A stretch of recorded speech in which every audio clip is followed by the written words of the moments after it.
حضرت عبداللہ المزنی رضی اللہ تعالیٰ. کچھ لوگوں کی نا زندگی بڑی مختصر ہوتی ہے، لیکن جتنے زندگی میں لمحات ہوتے ہیں نا، ایک ایک لفظ بڑا قیمتی ہوتا ہے. شب و روز میں ایک ایک جملہ بڑا قیمتی ہوتا ہے. مختصر سی میری کہانی ہے، پر جو بھی ہے آپ کی مہربانی ہے. فرماتے ہیں کہ میرے والد بچپن میں انتقال کر گئے، مجھے چچا نے پالا تھا.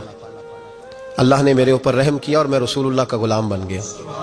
چچا اسلام کا بڑا دشمن تھا، تو مجھے نبی پاک صلی اللہ علیہ وسلم کا نام سننا معاذ اللہ جلال میں آ جاتا تھا سنتے ہی، لیکن مجھ سے رہا نہیں جاتا تھا. اب میں کیا کروں؟ میرا روز دل کرتا تھا مدینے جانے کو. روز میری ماں میرے درد سے آشنا تھی. ایک دن میں تڑپ اٹھا، میں نے کہا اماں مجھے پتا ہے تو نے میری خاطر نکاح نہیں کیا، لیکن اماں میرا اب دل نہیں لگتا، چچا جانے نہیں دیتا. اماں کہنے لگی بیٹے جا، میری طرف سے اجازت ہے. کہتے ہیں میں جا کے چچا کے سامنے کھڑا ہوا. چچا میں نے جانا ہے. کہاں؟ پتہ اسے تھا مسلمان ہے. کہاں جائے گا؟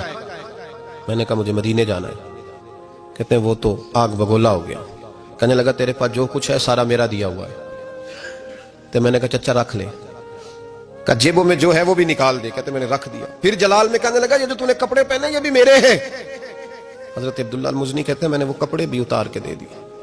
میرا وجود ننگا ہو گیا. تینوں لب دیں آپ گواچے، سانو اپنی خبر نہ کوئی، ساتھوں پارے ککھ گلیاں دے، ککھ گلیاں دے.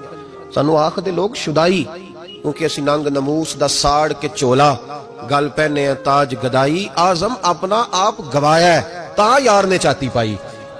فرمانے لگے میں اماں کے پاس گیا اور جا کے کہا اماں پہلے بھی تو میں ایک دن ننگا پیدا ہوا تھا، تو نے کپڑے دیے، پھر ننگا ہو گیا ہوں، کپڑے دے. کہتے اماں نے 2 عورتوں والے لباس دیے، وہ پہن کے میں مدینے پہنچا. میں بڑی غربتوں میں آیا تھا، میں دیہاتی تھا، مجھے کچھ کرنا نہیں آتا تھا، پر مجھے یوں لگتا تھا کہ مدینے میں سب سے زیادہ عزت میری ہے، سب سے زیادہ. اللہ کے حبیب نے منع فرمایا کوئی اونچا اللہ اللہ نہ کرے. جب کوئی نماز پڑھ رہا ہو، سو رہا ہو، تو اس کے سامنے اونچا ذکر نہ کرو. کہتے میں ایک دن اونچا ذکر کر رہا تھا، اونچا میں ذکر کر رہا تھا، کیونکہ عشق لگا سی کھیڈاں کھیڈ دی نوں، تے مینوں کھیڈاں بھول گئیاں. میں کجل پایا سی یار دے ویکھنے نوں، پھر اودی یاد وچ روندے آئی ڈل گئیاں. حیدر شاہ اس گلی کدے نہ رول دی، پر ہن تے رول گئیاں.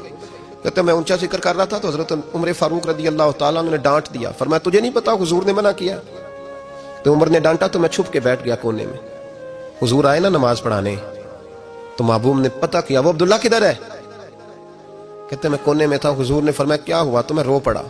میری عزت بڑی تھی نا مدینے میں، کبھی کسی نے کچھ نہیں کہا تھا. نبی کریم نے فرمایا کیا ہوا؟ عرض کی حضور کچھ نہیں. پھر بھی بتاؤ. کہتے میں رو پڑا. میں نے کہا یا رسول اللہ میری غلطی تھی تو سیدنا فاروق اعظم نے ڈانٹ دیا ہے. فرمایا ہوا کیا؟